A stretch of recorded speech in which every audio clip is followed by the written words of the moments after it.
Chances are high that you've been looking for a long time to find more creative ways to enjoy DJing and sound different. Of course, stems, the format from Native Instruments that has tracks broken up so you can choose which parts of the songs you actually want to play in your set, in theory, should be great for that. So now that Stems was launched for controllers, aka any controller that you already own, meaning you can map any knob, any fader to fade up or fade down different parts of different songs, I wanted to put together a mix and see how far I could take the format.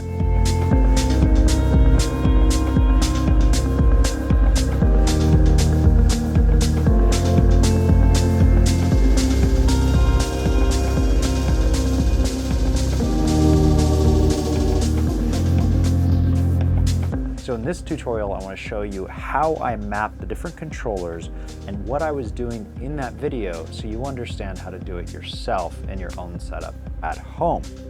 First of all, I wanted to make the setup very understandable to everyone. No big complicated mixers, as few knobs as possible. So I opted to use the F1 as my mixer. I've got one deck here. This deck is more or less in the whole track, my kick and my main beat. I've got some hot cues that allow me to jump to different parts of the song with different energy and all the way back to just a kick, which is mostly what I used through the whole song because I found this particular track had a kick that I really liked, and thanks to Stems I could pull it out. So I've got the kick running here. Then I've got a custom track that I made which has a couple of rhythmic elements layered on top of each other. I've got a backbeat hi-hat here. It's really nice because I can add reverb just to that. Maybe a little wild delay courtesy of the twisted gratification mapping on the twister. And then I can layer some other stuff on top, depending on how full I want the song to get. So this left side is my whole rhythm section. I can make it get really wild by adding effects to all of them, just a few things. One thing I really liked was just putting this particular delay only on that little, like, that guy.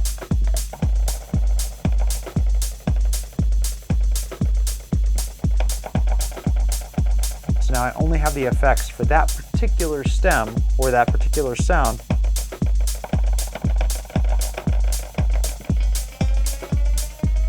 Going to the effects, which is really nice. So you can be very isolating and tie it into whatever you want.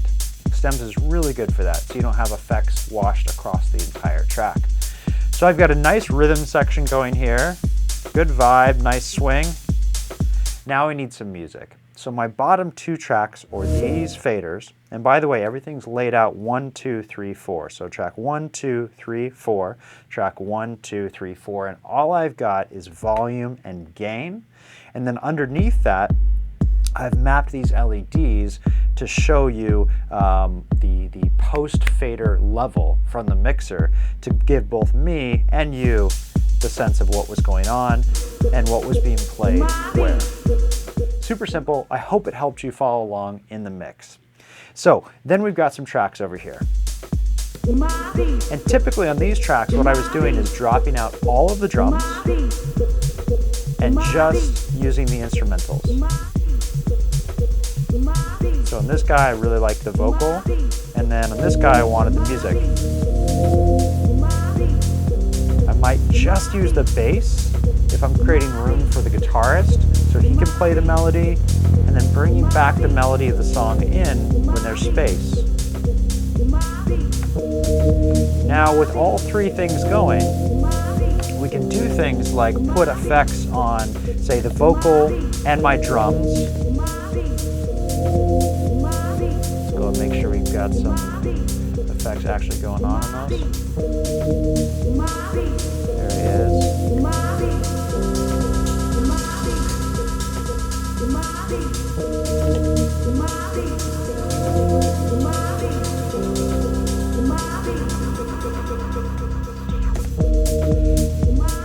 And with the 4 faders, I've got my own custom remix going on. And the nice thing is that, and the thing I use so much in this video, is that I can slowly pull a track out, load a new one, work it in,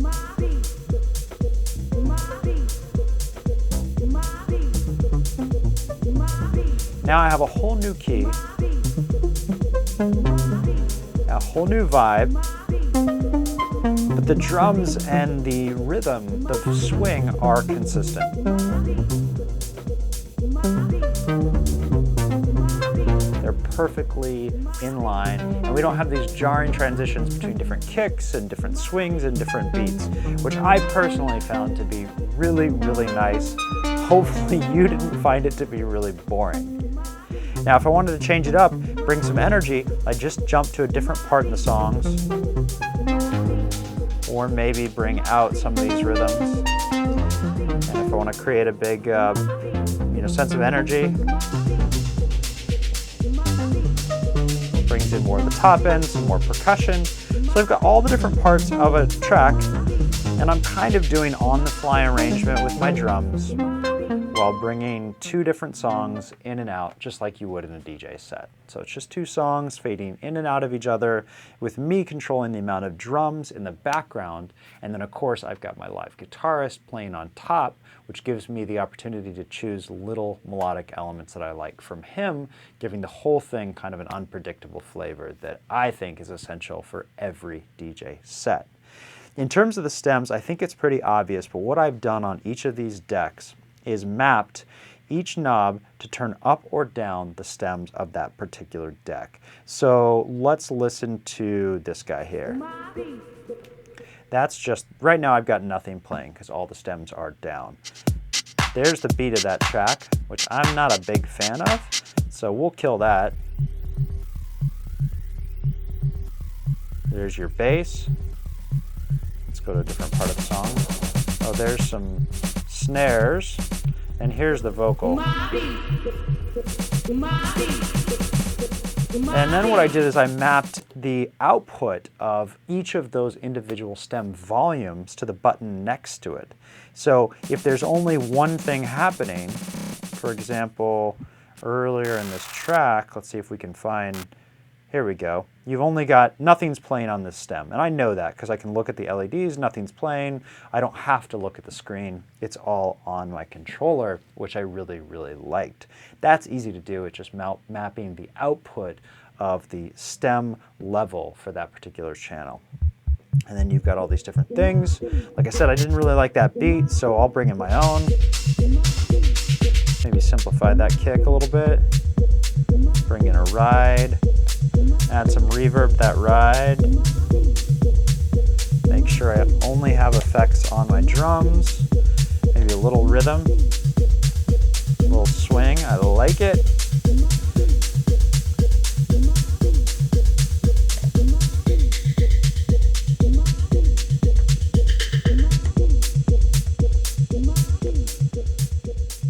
And finally, for those of you who are curious, how did I mix? These guys down here were my headphone previews. So I'm queuing up different tracks right here and listening to my headphones for the next track and then mixing it in.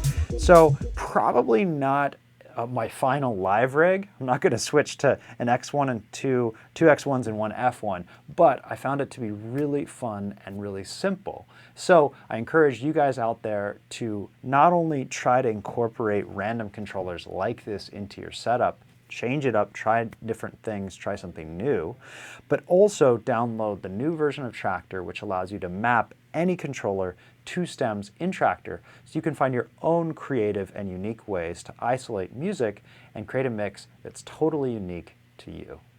For so much more tips, tricks, reviews, and lots of other videos like this one, visit us on the web at djtechtools.com, and the mapping for the Twister, the Twisted Gratification, which drove all of the effects for the whole video, is available for free on our website. Just search for Twisted Gratification or head to maps.djtechtools.com.